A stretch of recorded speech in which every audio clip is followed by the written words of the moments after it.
केसांना तेल लावल्यानंतर केस आणखीन जास्त गळतात असा जर तुमचा अनुभव असेल किंवा असं जर तुम्हाला वाटत असेल तर हा जो व्हिडिओ आहे संपूर्ण पाहताईनो, ज्यामुळे तुमच्या लक्षात येईल की तेल लावताना आपण कोणत्या चुका करतो ज्यामुळे आपले केस जे आहेत ते आणखीन जास्त गळतात।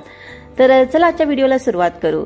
नमस्ते माय टू फॅमिली, कशात तुम्ही सर्वजण? सोलापुरी ताई या यूट्यूब चॅनलवरती तुम्हा सर्वांचं मनापासून खूप खूप स्वागत आहे। आशा करते तुम्ही सर्वजण खूप मस्त आणि खूप मजेत असाल।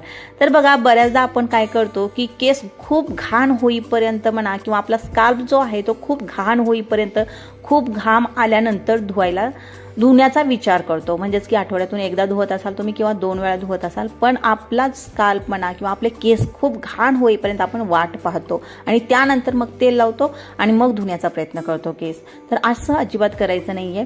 म्हणजे एक नियम ठेवायचा आहे की आपल्याला आठवड्यातून 2 वेळा शॅम्पू करायचे, 1 वेळा करायचे। जर तुम्हाला एकदा करायचं असेल आठवड्यातून, म्हणजे या रविवारी केला आणि पुढच्या रविवारी जर करायचं असेल तर लक्षात ठेवायचं की आपले केस खूप जास्त घाण होऊ द्यायचं नाही, केसांमध्ये खूप जास्त धूळ साचू द्यायची नाही। जर असं होत असेल, तुम्हाला नियमित बाहेर सिटीमध्ये जावं लागत असेल, प्रदूषणामध्ये तुम्हाला जावं लागत असेल, तर आठवड्यातून होता होईल तेवढे जास्त वेळा तुम्ही शॅम्पू करायचे। जास्त वेळा म्हणजे काय दररोज करायचा का असंही नाही, तर आठवड्यातून कमीत कमी 2 वेळा तुम्हाला शॅम्पू करायचा आहे। म्हणजे एवढंच लक्षात ठेवायचं की आपले केस खूप जास्त घाण होईपर्यंत आपण वाट पाहायची नाहीये शॅम्पू करायची। तर पहिली गोष्ट जी आहे ती तुमच्या लक्षात आली असेल, तर खूप वेळ वाट पाहायची नाही की केस आपले घाण होतील आणि त्यानंतर आपण धुवू, हा अजिबात विचार जो आहे तो बाजूला ठेवायचा। नियमित आपले केस जे आहेत ते स्वच्छ ठेवायचे, स्काल्प जो आहे तो स्वच्छ ठेवायचा। तर बघा, आता बघा इथं तुम्हाला माझ्या केसांमधली मी चमक दाखवली। आपल्या नियमित आपण जे पण होममेड रेमेडी करतोय त्यामुळे केसांमध्ये चमक किती आलेली आहे बघा। आता दुसरी जी गोष्ट आहे ती म्हणजे काय की तेल लावायच्या अगोदर आपल्याला काय करायचं आहे, केस जे आहे ते विंचरून घ्यायचे आहेत, व्यवस्थित विंचरून केसांमधला गुंता जो आहे तो काढून घ्यायचा आहे। आता बघा, मी इथं केसामधला गुंता काढलेला आहे, तेल गरम करून घेतलेला आहे, म्हणजे की डबल बॉईल मेथडने तेल जे आहे ते कोमट करून घेतलेलं आहे। कधीही थंडगार तेल केसांना शक्यतो लावू नका। तर प्रयत्न काय करायचा की कोमट तेल केसांना लावायचं। मी डबल बॉईल मेथड तुम्हाला सांगितलेली आहे कशी म्हणजे आहे ती। तर काय करायचं, एखादं भांडं घ्यायचं आणि त्यामध्ये पाणी घालायचं आणि ते भांडं म्हणजे ते पातेलं वगैरे किंवा कढई वगैरे गॅसवरती ठेवायची आणि त्या पाण्यावरती आपण तेलाची वाटी ठेवून तेल गरम करून घ्यायचं। यालाच म्हणतात डबल बॉईल मेथडने तेल गरम करणं, कोमट करणं। तर खूप जास्त गरम पण करायचं नाही, कोमट करायचं। ते तेल, कोमट केलेलं तेल आपल्या केसांना भांगोभांग लावून घ्यायचंय। अगोदरच्या आज्या वगैरे बघा, केसांना तेल जे लावताना खूप वरून लावायचे नाही, तर भांगोभांग तेल लावण्याकडे जास्त लक्ष असायचं त्यांचं, आणि तीच पद्धत आपल्याला सोडायची नाहीये। तर काय करायची, तीच पद्धत आपल्याला फॉलो करायची आहे। जर तुम्हाला मदतीला कोण असेल तर चांगली गोष्ट आहे, नाहीतर आपल्याला एकदा दोनदा जर असा सराव केला तर ते सुद्धा जमून जातं। आपण घरातल्या घरात स्वतःला या पद्धतीनं भांगोभांग तेल लावू शकतो।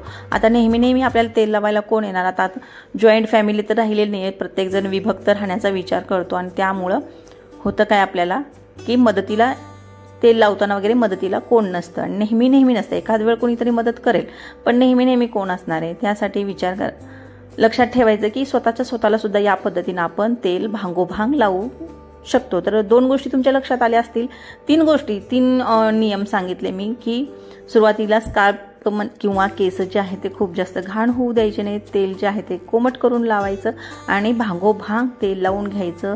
शिवाय केस विंचरायचे अगोदर आणि त्यानंतर तेल लावायला सुरुवात करायची। आता बघा, मी स्काल्पला आणि केसांना म्हणजे केसांच्या मुळांना, केसांना सगळीकडेच म्हणजे संपूर्ण केसांना मी तेल लावून घेतलेलं आहे आणि त्यानंतर आता आपल्याला हलक्या हाताने मसाज स्टार्ट करायचंय।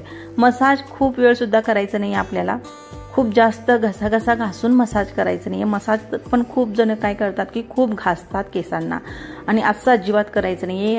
जर तुम्ही खूप जास्त घासून मसाज जर करणार असाल तर त्यामुळं होतं काय की आपल्या केसांची मुळं जी आहेत ती लूज पडतात, ढिल्ली होतात आणि त्यामुळे सुद्धा केस गळती जास्त होते। 7 ते 8 मिनिट पुरेसा आहे, तेही खूप हलक्या बोटांनीच मसाज करायचंय। सुरुवातीला या पद्धतीनं तुम्ही मसाज करा आणि त्यानंतर बघा ह्या अशा पद्धतीनेच करायचं आहे। हाताचा, तळव्याचा वापर करायचा नाहीये, फक्त बोटांनीच आपल्याला मसाज करायचा आहे। नख जर तुम्हाला असतील ते नख सुद्धा लागू द्यायचे नाहीयेत आपल्या केसांच्या मुळांना। तर अशा पद्धतीने व्यवस्थित 5 ते 7 मिनिट तुम्ही मसाज करा आणि त्यानंतर या पद्धतीने केस जे आहेत ते खालच्या दिशेने सोडायचे आणि मग अशा या स्टेप ज्या आहेत त्या मसाजच्या फॉलो करायच्या। अशा पद्धतीने जेव्हा तुम्ही मसाज करता केस सगळे खाली घेऊन तेव्हा ब्लड सर्क्युलेशनसाठी खूप जास्त मदत होते आणि त्यामुळे म्हणजे की तुम्ही कसाही मसाज करा पण लास्टच्या काही स्टेप जे आहेत ते या पद्धतीने फॉलो करा आणि त्यानंतर मग तुम्ही बघू शकता इथं की केस जे आहेत ते माझे खूप दाट झालेले आहेत। तुमच्या लक्षात येत असेल पूर्वी केस खूप पातळ होते, तुम्हाला मी शेअर केलं होतं की केमिकल ट्रीटमेंट मी 3 ते 4 वेळा केली होती आणि त्यामुळे माझ्या केसांची पूर्णपणे वाट लागलेली होती, खूप पातळ झालेले होते केस आणि आता तुम्हाला दिसत आहेत की हेअर ग्रोथ जी आहे ती किती जास्त झालेली आहे। तर खूप दाट झालेले आहेत केस, आता तेल लावल्यानंतर सुद्धा एवढे दाट आहेत आणि खालचे खूप पातळ आहेत, आणखीनही खालचे जे केस आहेत ते खूप पातळ आहेत। आणि आपल्याला परत एक लक्षात ठेवायचं आहे, या पद्धतीनं केसांच्या मुळांना सुद्धा आपल्याला भरपूर तेल लावायचे आणि असं केल्याने होतं काय की आपल्या केसांची जी मुळं म्हणण्यापेक्षा शेंडे जे आहेत ते त्याचे 2 फाटे फुटत नाहीत, त्यामुळं केसांच्या शेंड्यांना सुद्धा आपल्याला तेल लावायचं। आता तुम्हाला लक्षात येतंय माझा हेअरफॉल किती होत होता पूर्वी आणि आता बघा अजिबात हेअरफॉल नाहीये, अजिबात म्हणजे खूप जास्त प्रमाणामध्ये केस गळत नाही। तसे 10, 12, 20, 25 केस तर सर्वांचेच नियमित गळतातच, तेवढाच प्रश्न आहे आणि ते गळणारच शेवटी।